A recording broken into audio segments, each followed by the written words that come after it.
Hello, welcome to Monday's strength class. Now, I'm going to assume that some of you haven't been in this class before, so all you need is a chair. We don't need any other equipment, just a chair and to have a body. Having a body helps. I don't want to talk too long before we get into the exercises. The class is in three parts. There's a warm-up, the main body of the exercises, and then there's stretching at the end. I'm going to put this. Oh no, it's probably about right. I have to constantly adjust the camera so as it gets me all in either. It cuts off the top of my head like that. Right, so I don't think there's anything that I need to tell you about. You apart from the fact that some of the exercises are on the floor, but the class is in two halves. So the first half is standing up and the second half is on the floor so that you're not having to get up and down all the time. The exercises are doable. Do them at your own pace. If you can't manage, we're going to do 10 repetitions of each. If you can't manage 10, do what you can. If you can't get the full range of movement that I'm asking you for, just do what you can. It's very much do what you can. And with consistency and with coming back to the class every Monday or repeating it in the middle of the week, you will improve. And your joints, the range of movement in your joints will get better and you will get fitter. Right. Without further ado, we're going to start, and we're going to start with a warm-up, and we're just going to start just walking just marching on the spot, very slowly, not doing a lot. If you can, do it on your toes. If you can't, it doesn't matter, just do what you can. Swing your arms in a slightly exaggerated way, just to sort of warm up your joints, your shoulder joints. This warming up is to get the muscles warm, get the blood flowing to the muscles, but also to mobilize the joints, to make the fluid in the joints nice and make the joints nice and warm as well. So we'll do this for another just couple of seconds. So 3, 2, 1, and then stop. Okay, the next thing we're going to do is talking about shoulder joints. I want the shoulders nice and mobile. So we're going to put a hand on your shoulder so that your arm's like a wing and it's sticking out at 180 degrees from your body, I suppose it is. Imagine you've got a pencil sticking out your elbow and you're going to go do big circles. 5 big circles back, 2, 3, 4, 5, drawing that imaginary circle on the wall and forwards. 1, 2, 3, 4, 5. And then we're going to do the same with the other. The reason I make the shoulder like a wing, 1, 2, 3, 4, 5, is because it just protects your shoulder. If your arm's right out there and you're doing stuff, it puts quite a lot of strain on your shoulder. And then forward. 1, 2, 3, 4, 5. I had my booster on Saturday, and so this arm is still a bit tender. I don't know what they must use a needle the size of a horse needle or something with the Pfizer. I had AstraZeneca the first time, didn't feel anything. Pfizer this time is quite sore. Anyway, yes, so we're doing that. Next thing we're going to do is we're going to have, we're going to do more arms. So I got all excited there about the booster. So you're going to cross your arms over so that your elbows are sort of one on top of each other. If you can't get them that far, that's fine, do them there. And we're going to just bring them back so that they're you're standing up nice and straight. If you can't get them back that far, just get them back wherever you can, at shoulder height if you can. And we're going to alternate. We're going to do 10. So we're going to do 1, 2, nice and slow and controlled, 3, full range of movement, 4, 5, 6, 7, 8, 9, 10. Fabulous. Next, we're going to mobilize the hips and the knees. So have your hands at waist height, and we're just going to bring your knee up to your hand. Now, if you can't get your hand to your knee, it doesn't matter. Just bring your knee up as far as you can. Sorry, your knee to your hand. Bring it up as far as you can.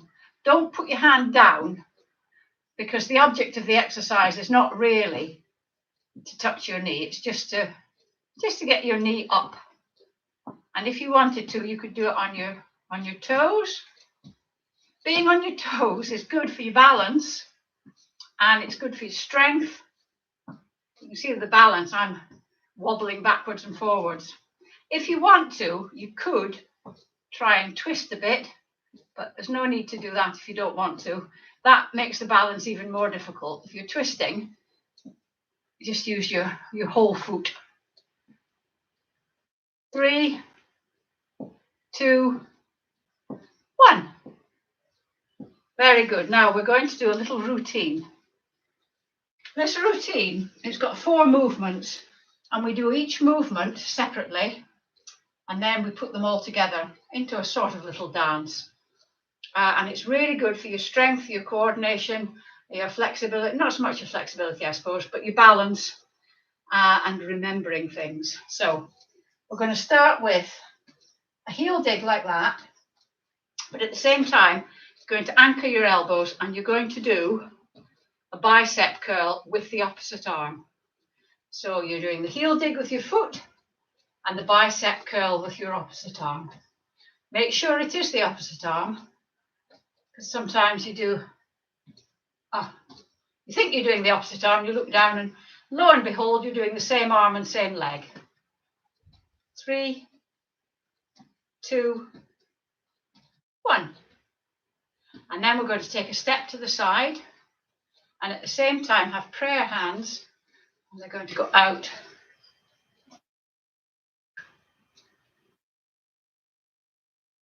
You're pushing the air away from you. 3, 2, 1.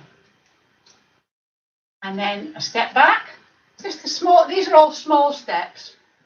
And at the same time, you're going to put your hands out at the same time as you step back. Hands come right out in front of you. Try and keep your knees pointing forward, your knees and your pelvis. Imagine there's headlights on them, so they're pointing forward. When you're doing this one, splay your hands a bit, give your hands a bit of an old workout. 3,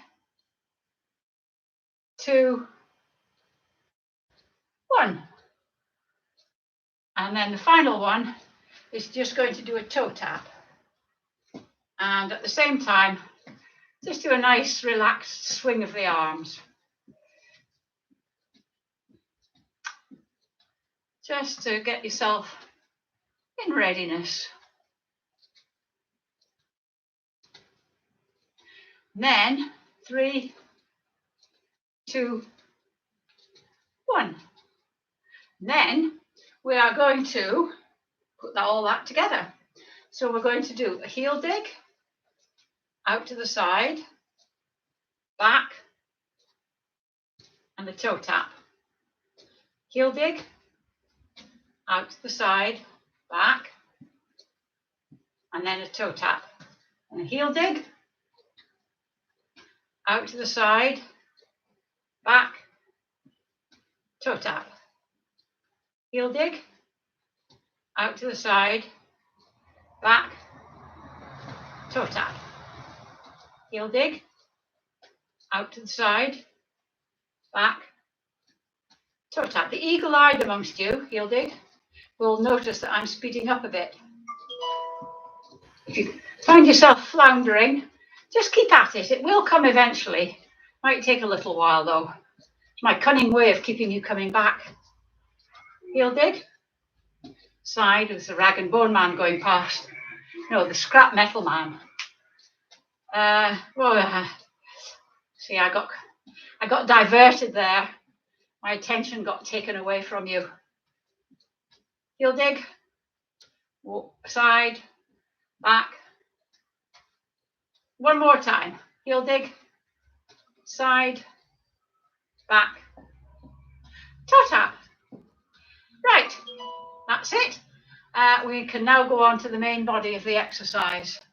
And as usual, we're going to start with the squat. Now, I'm going to have to say a little bit about the squat for those who are new to the class.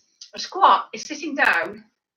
You have your legs, for most of the exercises, any exercise, you have your feet at hip width, at least hip width apart, because that gives you a good firm base. You don't, if your feet are together, you're much more wobbly. So, and squatting is sitting without the chair. That's how you sit down. If you notice how you sit down, you always sit down like that. If you're not sure where the chair is, you look around. That's how people sit down. Some people think squatting is like that, but your knees never go over your toes. Now, you can either do a free squat, and I want you to do it with good technique. So you have to be sitting, you have to stick your bottom out. If you can only go down that far, that's absolutely fine. It's better to do that, to go down that far with good technique, and you can still feel it on your thighs and your bum, your big glute muscles, rather than do that and then suddenly start going forward like that. Okay, if you can do a free squat, your knees don't come together, eye in your chest, so you're looking forward. But you may want to use the chair to hold on to, adopt a position, and just don't pull it back, just balance on it and go down. Okay? If you don't want to do that, you can actually sit in the chair, knees, thighs parallel, and stand up and sit down. Although I think that's more difficult. Standing up and then sitting down, people tend to plonk if their legs aren't strong. So if you can't do a free squat, try using the back of the chair. Only need to go down a tiny bit and then up. Okay, so we're going to do 10. And I'm going to do free squats. I'm going to do it sideways first, so as you can see that my knees don't go over my toes, and then front ways so that you can see my knees don't come together. And don't forget, you're not bowing. Try and keep your torso as upright as possible. I put my hands here so that it counterbalances me because my weight's on my heels. Get on with it, Rosemary. Okay, so 1, see what I mean, falling backwards. 2, if you want, you could have the chair behind you if you're worried about falling backwards. 3, I just touch my hands behind my back. 4, it's just habit really. 5, remember you could go down that far. 6, or that far. 7, or halfway. 8, if you can't do 10, that's fine. 9, 10. Do what you can. What we don't want is you to try something, find it really difficult and think, oh, I'm never going to be able to do this. Practice makes perfect. Anyway, that was the squat. Well done if you managed it. Next thing we're going to do is we're going to do some arm exercises. I'm very keen on arm exercises, and these exercises used to be in the warm-up, but I like them so much that I put them into the main body. And the first one is just one arm up by your ear and the other one goes out like that. You're not rocking, it's only your arms that are moving. If you can't get your arms up by your ear, just get them where you can. The main thing is not to try and force them up. So we're going to do 10 on each side. So that's 1, my booster. 2, 3. It's really important to keep your shoulder joints mobile. 5. Everything affects your balance. 6. So if you're struggling, 7, to get your arms above your head, behind your head. 8, to comb your hair. 9, to reach up to a shelf. 10, it can overbalance you. Next thing we're going to do is we're going to stand with your hands by your side, your palms touching your thighs. I'm going to kneel down to show you this so as you can see my hands above my head. You don't have to kneel down. Standing like this, you're twisting your hands out, bring them above your head, twist again and down. 1. Again, if you can't get your hands above your head, just do what you can. 3, 4, 5, 6, 7, 8, nice and controlled. 10. Oh, 11. Did you notice that I've just gone on forever? And the final one is to have your hands like this Arms out, elbows at 90 degrees, like a sort of stick 'em up cowboy thing. And we're just going to touch our elbows together. If you can't get your elbows together, fine. Again, do what you can. 1, 2, 3, 4, 5, 6, 7, 8, 9, 10. Fabulous. Now, give your shoulders a bit of a wiggle because you've done quite a lot of arm exercises there. The next thing we're going to do is a lunge. Now, lunging, I'm not going to lie, I find it quite difficult, but I've kept it in because it's good for strength and it's good for balance. If you remember, or if you're new to the class, a lunge is 4 separate movements. I'll try and do this without falling over. So you do a step forward, whoop, and then you bend bend your back knee to 90 degrees if you can, without putting it on the floor. That's the second movement. Third, you stand up again, and fourth, you go back to your original position. Now, if you can't, you can hold on to do this if you want, but if you want to do it free flow, you can go 1. If you just want to go down that far, that's absolutely fine. If that's how far you feel comfortable going, absolutely fine. And then back. So we're going to do 10 on each side. I'm going to try and do it without holding on, but I may need to hold on. So I'm going to put my hands on my hips simply because it gives me something to do with my hands. You can hang on or have them wherever you want. So we're going to start 1, 2, 3, 4. Doing it like that helps you balance, because if you try and do it all in one movement, it can overbalance you. So that's 2, 3. My balance is not too bad today. 4,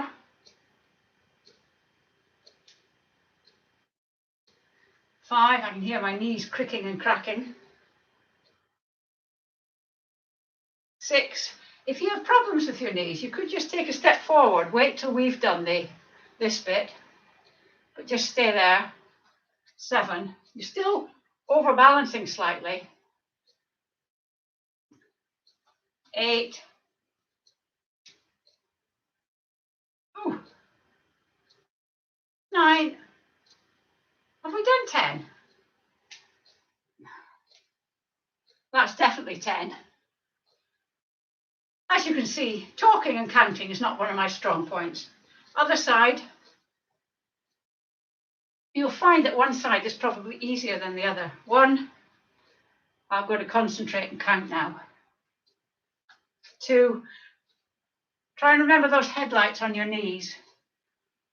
3, try and keep your torso upright. 4,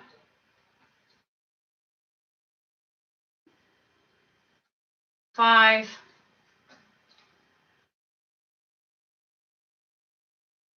6,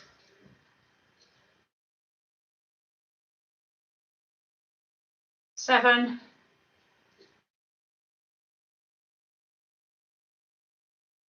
8,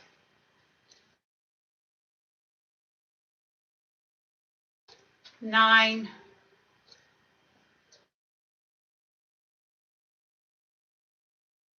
10. Wonderful. If you manage to do 10 on each side, that's jolly good. Right. The next one we're going to do is, you need the chair, and what you're doing is you're putting your hands on the chair, your back is straight, your feet are hip width apart, so you've got good solid base there. And then you're actually going to let your hands go so that you're standing like this, but the chair's there if you need it, with your hands in front of you. Then we're just going to lift them up to shoulder height. 1, 2, 3, 4. It's great for your back. 5, if you wanted to make it more difficult. 6, you could use weights. 7, or baked bean cans, 8, 9,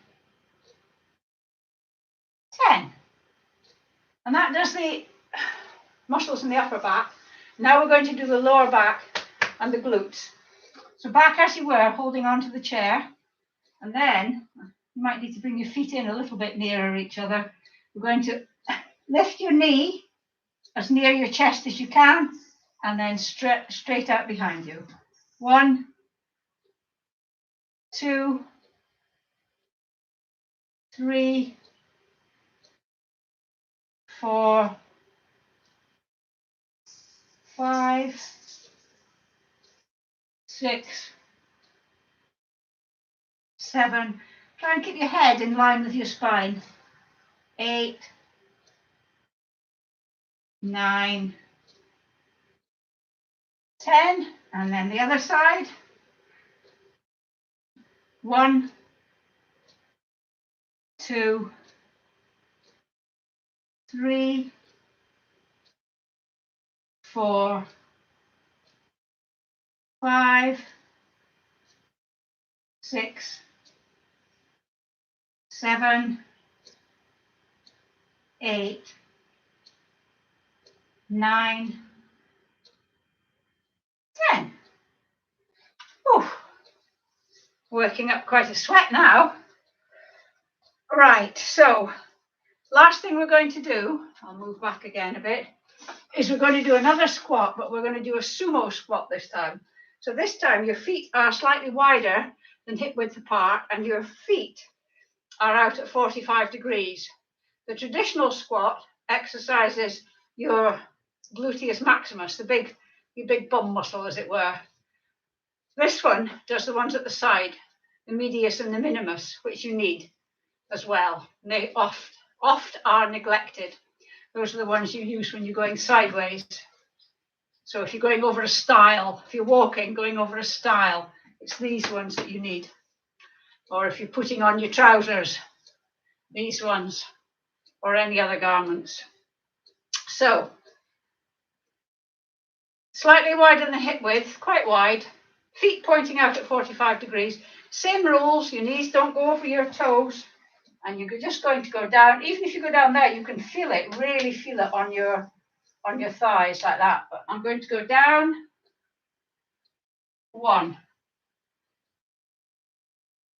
2, 3, 4. Poke your bum at the side, your hips at the side. 5, and you can feel those muscles working. 6.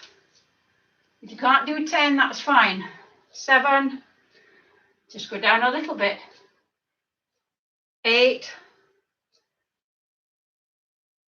9. Just do it at your own capability. 10. Brilliant. Did you manage that? All right, we're going on the floor now.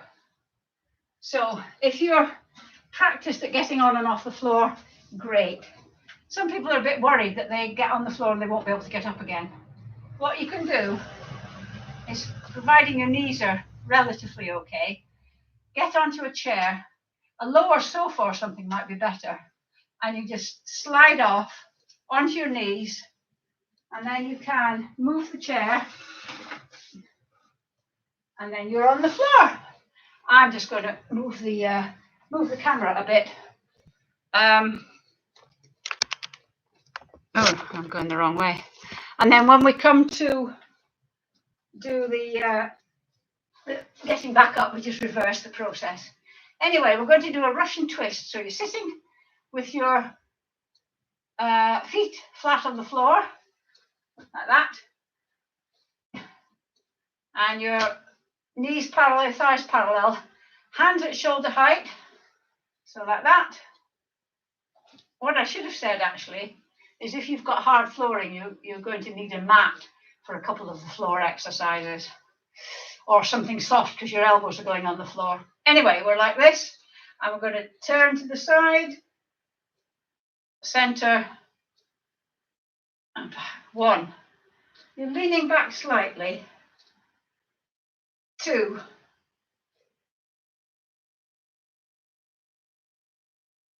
3. If you want to hold the book, you could, or weights, or a medicine ball. 4. This is really good for your core. 5.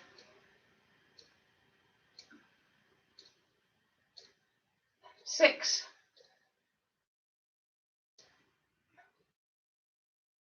7. 8. If you're holding something, it stops your arms wobbling about, a little bit like mine are doing. 9. And the last one, 10. Oh, well done. Did you manage the 10? Right. We're going to do, yeah, that was good for your core. I'm going to swap it around. I'm going to do the bridge first. So we go, the bridge, I'm sure you've all done a bridge. You lie on your back, have your feet as near your bottom as you can, thighs parallel, and you're just going to go up as far as you can, get those glutes clenching. And what we're going to do is we're just going to come down and touch the floor and back up. So that's 1. Doesn't matter what you do with your hands, really. 2, make sure you're on your shoulders and not your neck. 3, 4, 5, 6, 7, 8, 9, 10.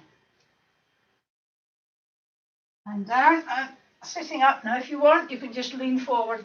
You can grab your toes or your shins or wherever, just to sort of get the kink out your back a little bit. And the next one we're going to do is called the Cobra. Those of you who have done yoga will know these ones. So we're just going to lie on our front and have your elbows under your shoulders. Hands like this. We're not coming up, we're just staying like this, feet just on the floor. Let me just show you. There. And then we're just going to push up with our hands and come up into that position. And hold it there. And then just bend your elbows and bring yourself back down. 1, 2, 3. Keep your neck, your head in alignment with your spine. Don't sort of arch back. 4, 5, 6, 7, 8, 9, 10. Okay, right. You thought I'd forgotten about the planks, didn't you? Where's my phone? Oh, there it is. Right, we're now going to do the dreaded planks. We're going to do the front plank for a minute and the side plank on each side for 30 seconds each. But I will count you down with the front plank. If you can't do it for a minute, don't do it for however many seconds you do it for, and then come out of the position. Stay in the position, because just keep trying it. So if you can only do it for 5 seconds, do it for 5, rest for 10, do it for 5, until the minute is up. So, lying on your front, elbows under your shoulders again. Let me get this. So you come up on your elbows and your toes, and your back is straight like a plank. Your head is in alignment with your spine, and off we go. I'll count you in 10-second segments.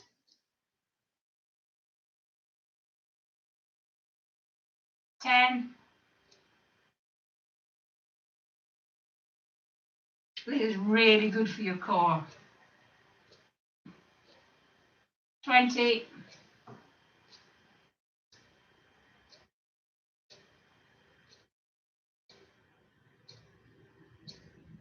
30.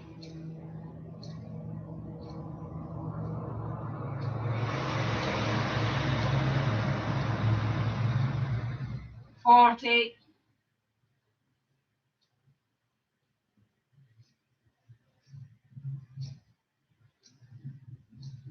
50.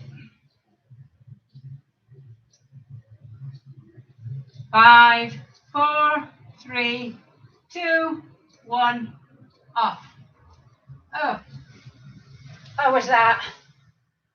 Can you hear that train? There's a train track at the bottom of my garden. And there was a big freight train just went past then. I don't know if it interfered with the sound. The joys of doing home videos. Right, now we're going to do a side plank. Again, elbow under your shoulder.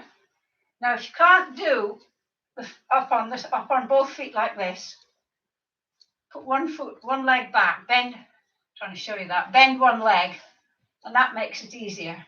Again, as with the front plank, if you can't maintain this for 30 seconds, just come out of it, but stay in the position, and then go back into it when you've had a bit of a rest.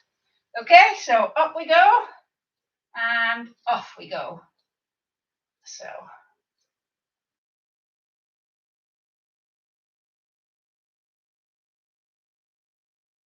10, 15, we're halfway, easy peasy. Feel those muscles there, these are really taking the strain, these around here. Oops, 20, 23 we're on now. 4, 3, 2, 1, and down. 30 seconds seems a lot shorter than a minute, doesn't it?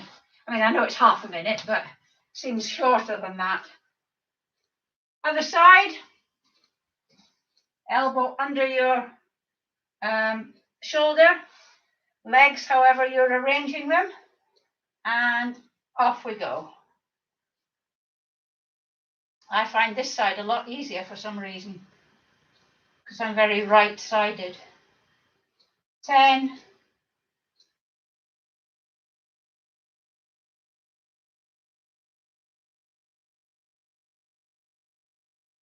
20,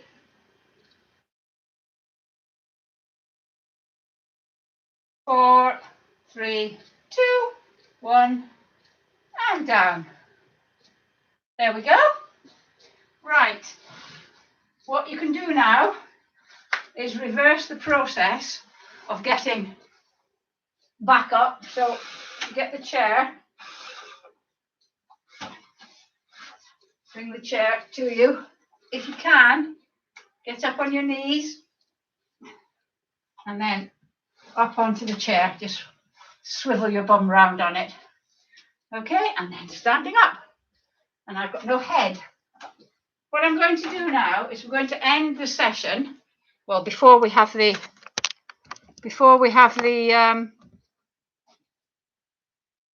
stretching, we're going to end the session as usual with a HIIT session, high intensity interval training, and that's going to be 3 sections of 20 seconds of high intensity with 40-second rest. And the high intensity is going to be running very, very fast on the spot, tiny little steps, arms going as well, don't hunch, arms going as well.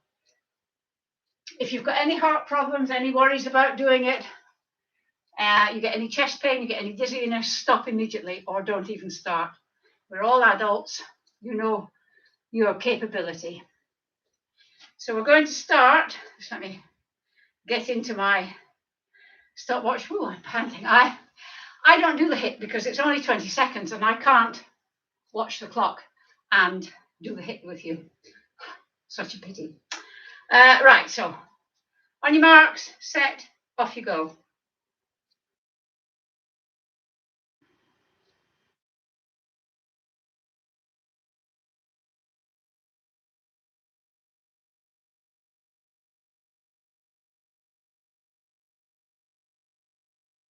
17, 19, 20. So stop. And we'll have 40 seconds of rest. High intensity is quite it's quite en vogue at the moment. There's quite a lot of talk about it, and it is very good for you, but it's not instead of, I mean, they get these things like you can get fit in 5 minutes a day. It's not instead of that. Your muscles and your joints need to be working most of the time for them to keep working. You don't wear out joints by using them. You wear them out by not using them. We've got another 5 seconds before we go again. 4, 3, 2, 1. Second lot of 20, off you go.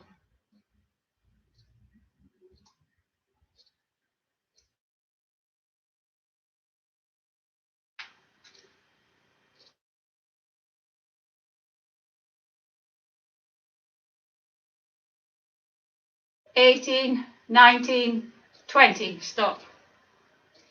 Yes, so as I was saying, your joints don't wear out. I'm a runner, and people are always saying, oh, you'll ruin your knees and blah, blah, blah. Well, I'm 71 and I've been running for 38 years and my knees are perfectly fine. I know that one person doesn't make proof of it, but it has. There's been a lot of research done on it, and it's been shown that running or walking and using your muscles, your legs, your joints, doesn't wear them out. So we're going to go in another 5 seconds.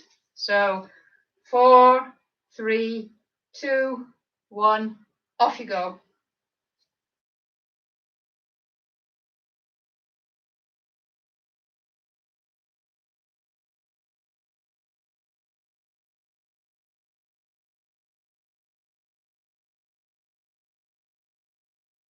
$17, $18, $19, $20. Stop. Well done. If you're interested in trying out a bit more HIIT, I've got a standalone video on it called HIIT. It's 5 exercises, takes 5 minutes. You can either do it once or you could do it a couple of times if you were interested in doing that. As usual, I would ask you to hit subscribe if you haven't. I've got 500 subscribers now. I'm halfway through to 1,000. I'd be very grateful if you could hit subscribe and like as well, liking this class. And if you've enjoyed the class, you can buy me a coffee, and the link for that is underneath in the comments section. And if you want any more information about fitness or you want to contact me, my Over 50 Fitness Facebook page link is there as well. So there's lots of links there. And somebody's written me a wee message, Nikki. Hi, Nikki. Right, stretching. Stretching is quite important when you've had a bit of a workout. Don't stretch if you're cold. I see some people saying, oh, you stretch before you exercise. You only stretch before you exercise if you've done a warm-up first. Don't stretch before you've done anything because you'll pull the muscle. Sure as eggs, you'll pull the muscle. So we're going to start at the bottom and work all the way up. So calf muscle. So front leg bent, back leg straight, heel on the ground, and lean forward. And you should feel the stretch just at the top of your calf.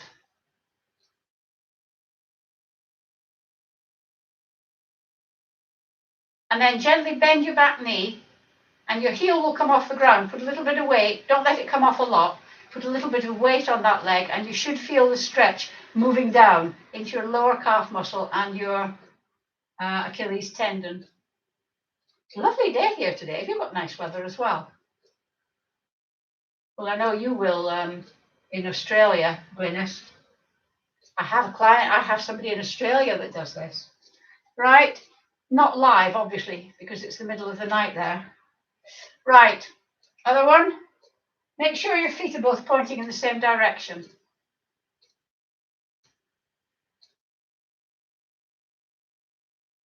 And then bend your back knee.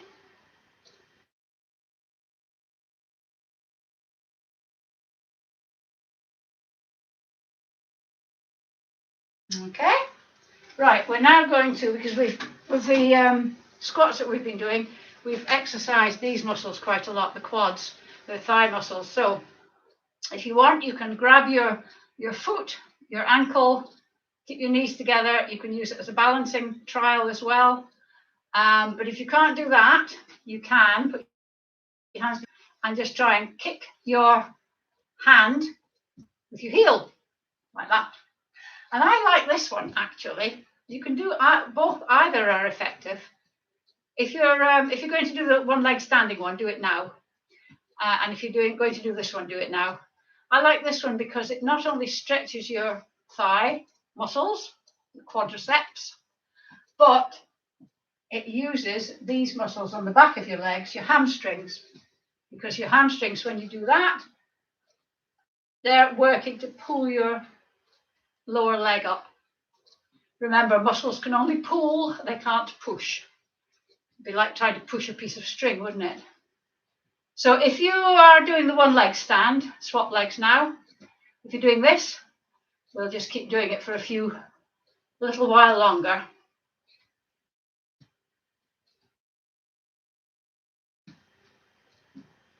3, 2, 1.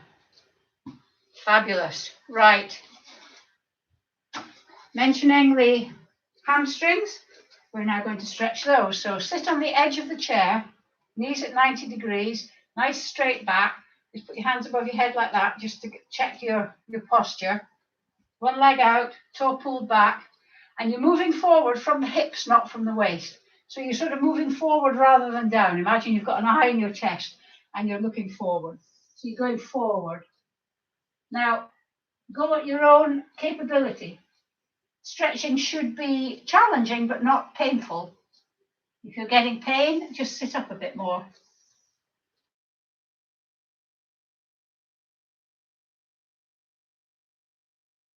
You may just need to put your hands on your shin or your knee, wherever's best for you. A little bit of discomfort won't do you any harm, but remember, it should never be painful. That no pain, no gain is a load of old rubbish. And then sit up, and the next one, sitting up nice and straight and leaning forward. And if you can keep your toe pulled back as well, that makes it more effective.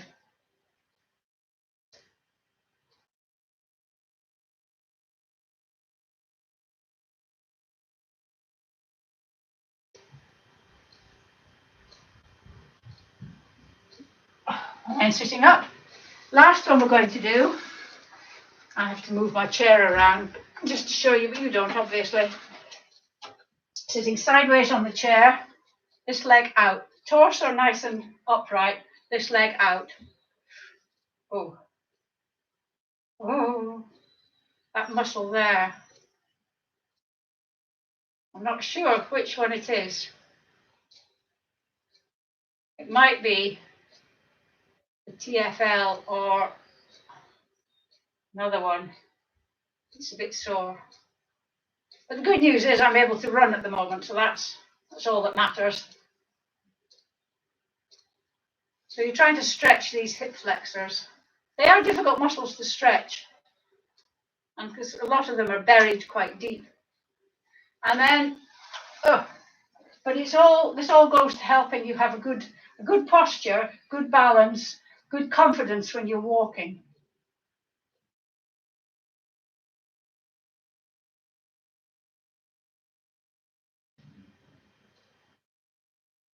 Okay, now this one we're going to stand upright. Sorry, stand upright. I meant arms out at shoulder height, palms facing forwards, and you're going round the tree. So your arms are like an O, and at shoulder height, and then dip your head. Try and get your shoulder blades apart.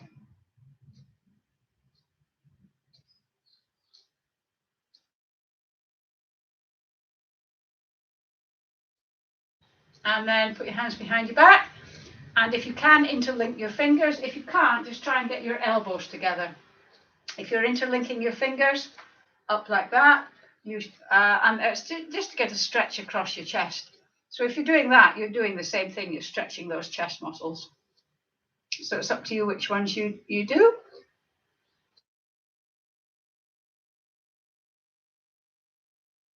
And then to end, we're just going to look at the floor about 45 degrees. Keep the shoulder nice and relaxed. Put your hand on your head, If you're looking to the left, use your left hand and just gently pull your head forward and slightly to the side, that way, and keep this nice and relaxed. Just very gently. And then look up, and then turn it to the left, and just pull down very slightly. Remember to keep this bit nice and relaxed, don't hunch your shoulders.